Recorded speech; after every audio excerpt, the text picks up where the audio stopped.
Hello दोस्तों, welcome back. आज हम बात करेंगे रिमोट वर्किंग या वर्क फ्रॉम होम के बारे में और उसमें हमें क्या दिक्कतें होती हैं और किस तरह से हमको अपना काम करना चाहिए।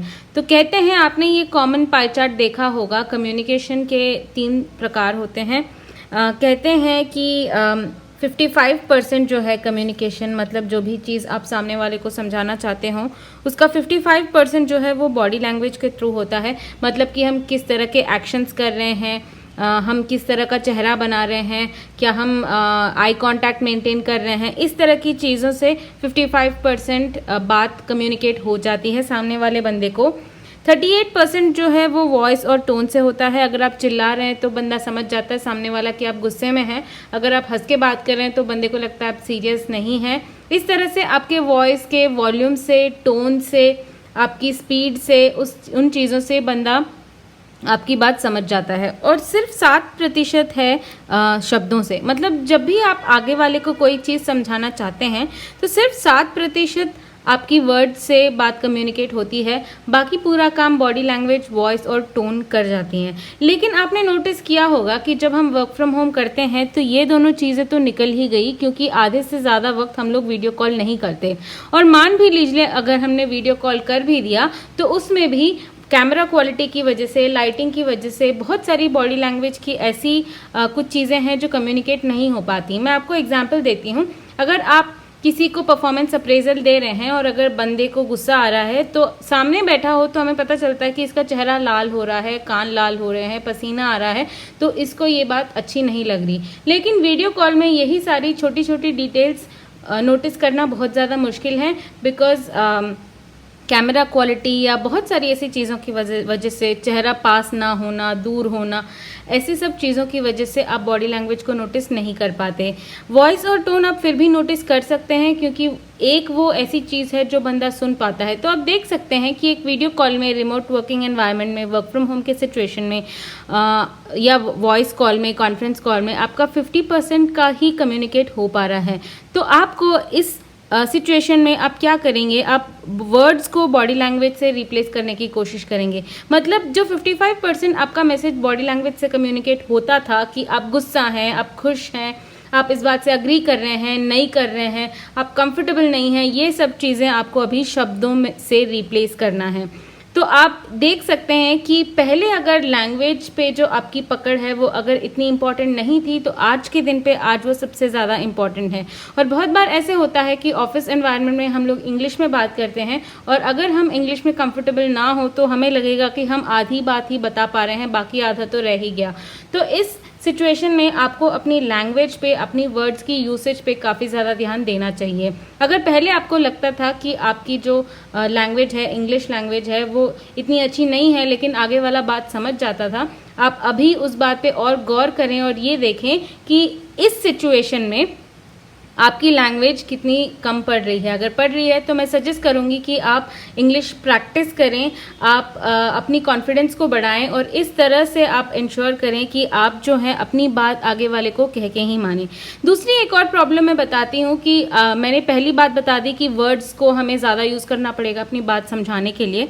दूसरी बात यह है डिसएडवांटेज सबसे ज़्यादा, अगर आप एक ऑफिस सेटअप में काम करते हैं तो बहुत सारी उसकी अलग एडवांटेजेस होंगी। जैसे मैं आपको बताती हूँ, इनफॉर्मल डिस्कशंस होती हैं बहुत सारी। इनफॉर्मल डिस्कशन कब होती हैं?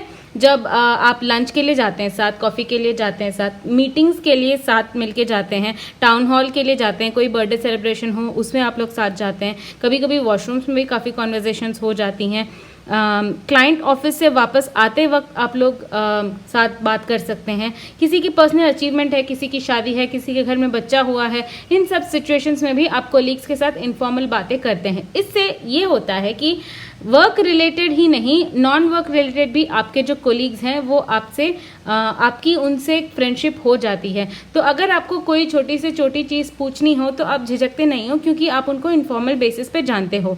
मान लीजिए अगर आपकी टीम में किसी ने रिमोट ऑनबोर्डिंग करी है, नई टीम मेंबर है, उनके लिए कितना मुश्किल होता होगा ये पूछना कि इस पर्टिकुलर वेबसाइट का पासवर्ड कैसे रीसेट करूं, मुझे कंपनी का क्रेडिट कार्ड कैसे मिलेगा, ट्रैवल पोर्टल में मुझे लिखना क्या चाहिए, मेरा मेल काम नहीं कर रहा। ये सब जो इनफॉर्मल क्वेश्चंस हम ऐसे लोगों से पूछते हैं शायद जिनके साथ हम रोज लंच करते हो, वो बंदा किसके साथ पूछेगा। तो अगर आपकी टीम में ऐसा कोई है जो न्यू ऑनबोर्डेड है वर्क फ्रॉम होम सिचुएशन में, आप ज़रूर इस बात का ख्याल रखें कि उनके पास वो इनफॉर्मल सेटिंग अवेलेबल हो।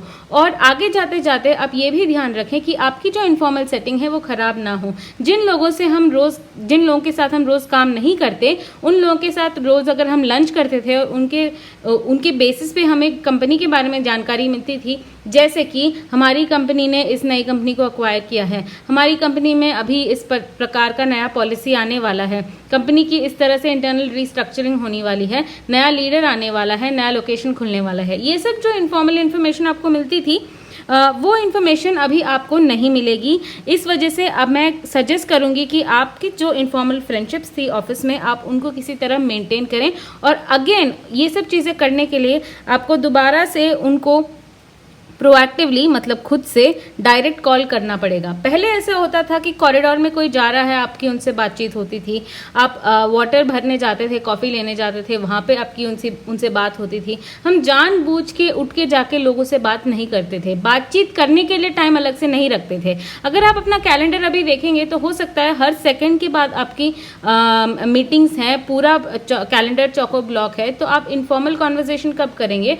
और ऐसा अजीब लगता है कि आप किसी को डायरेक्टली कॉल करके पूछ रहे हैं कि क्या भाई कैसा चल रहा है, राइट। और ऐसी चीज़ें आप हर किसी से नहीं कर सकते हैं। तो आपका जो वहाँ पे इनफॉर्मल सेटअप है ऑफिस का, जिससे आपकी ग्रेपवाइन बनती है, जिससे बहुत सारे नॉन वर्क रिलेटेड चीज़ें डिस्कस होती हैं। जैसे अगर आपको मेंटरिंग की ज़रूरत है, आपको लगता है आपकी कंपनी में ग्रोथ नहीं हो रही, आपको पूछना है, आपको गाइडेंस लेनी है, आप वो चीज़ें ऐसे इनफॉर्मल सेटअप में कर सकते थे।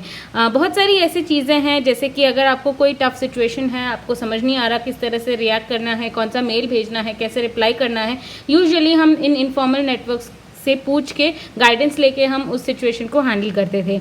अगर आपको सेल्फ इम्प्रूवमेंट करना है, आप लोगों को बात करते हुए देख के आप करते थे। जैसे कि अगर किसी कंपनी में कस्टमर्स आए हैं, विजिट चल रहा है, आप जो है आपके लीडर्स का बिहेवियर देख के बहुत सारी चीज़ें सीख सकते हैं। लेकिन इस वर्चुअल सेटअप में ऐसा हो गया है कि कस्टमर आपकी मैनेजर से डायरेक्टली बात करेंगे, और क्योंकि आप लोग सेम लोकेशन पे नहीं हैं, जब तक आपको इन्वाइट नहीं मिलता आप उस मीटिंग में जा भी नहीं पाएंगे। तो लोगों को देख के सीखने का जो एडवांटेज है वो निकल जाता है। सो जो नॉन वर्क रिलेटेड आपकी इंप्रूवमेंट एरियाज थी, लोगों को देख के सीखना, लोगों से हेल्प लेना, लोगों से मेंटरशिप लेना, लोगों से बातचीत करके आप प्रोएक्टिवली उनको हेल्प करना, ये सब चीज़ें बंद हो जाती हैं। और ऑफिस सेटअप में ऐसा भी होता है कि बहुत बार लोग आपको खुद आके अपनी प्रॉब्लम नहीं बताते। आप किसी की फ़ोन कॉन्वर्जेशन सुनते हो, आप पूछते हो घर पे सब ठीक है क्या मैं कुछ हेल्प करूं, वो बोलेंगे हाँ ये हो रहा है। लेकिन जब आप सब लोग अपने अपने घरों में हैं तो इस टाइप का इनफॉर्मल कॉन्वर्जेशन ना आप सुन पाएंगे और ना आप किसी को हेल्प कर पाएंगे। इसीलिए आपको एक्स्ट्रा एफर्ट मारना पड़ेगा इन सब चीज़ों को उसी लेवल पे रखने के लिए। जो चीज़ें आसानी से एक साथ बैठ के काम करने में होती थी, उन चीज़ों के लिए आपको अभी एक्स्ट्रा एफर्ट लगाना पड़ेगा। और उस सब चीज़ में सैड चीज़ ये है कि आपका पहले जो कम्युनिकेशन है वो ज़्यादातर प्रतिशत आपके शब्दों से नहीं, आपके एक्शन से कम्युनिकेट होता है। लेकिन आज के दिन पे टेलीफोनिक और वीडियो कॉल्स की वजह से आपको शब्दों में ही सारी चीज़ें बयान करनी है। तो आप अपने शब्दों पे ज़्यादा ध्यान दीजिए, अपनी लैंग्वेज पे ज़्यादा ध्यान दीजिए। अगर आपको लगता है कि आपकी लैंग्वेज इतनी अच्छी नहीं है तो उस पर अभी मौका है ज़्यादा इम्प्रूव करने का, क्योंकि जो बाकी चीज़ें हैं वो तो आपसे रही गई। तो शब्दों से ही आपको सब चीज़ें समझानी हैं। एक पहली चीज़ है शब्दों से समझानी है। दूसरी चीज़ है कि आपकी जो इनफॉर्मल सेटिंग है वो आपको मेंटेन रखनी है, ताकि जो बाकी एडवांटेजेस आपको मिलती थी अपने कोलीग से वो चीज़ें कायम रहें। तो मैं उम्मीद करती हूँ कि आप ये टिप्स फॉलो करेंगे। वर्क फ्रॉम होम को इफेक्टिव बनाने के लिए एक्स्ट्रा एफर्ट लगाना पड़ता है, वो एफर्ट आप लगाएंगे और अपने वर्क फ्रॉम होम सिचुएशन में भी आप उतनी ही आउटपुट देंगे जितनी आप ऑफिस में बैठ के करते थे, ताकि आपको ये न लगे कि ऑफिस में ना होने की वजह से आपको या कंपनी को कोई नुकसान पहुंच रहा है। अगर आपको ये वीडियो अच्छा लगा हो तो इस वीडियो को लाइक कीजिए और चैनल पे नए हैं तो चैनल को सब्सक्राइब जरूर कीजिए। Thank you.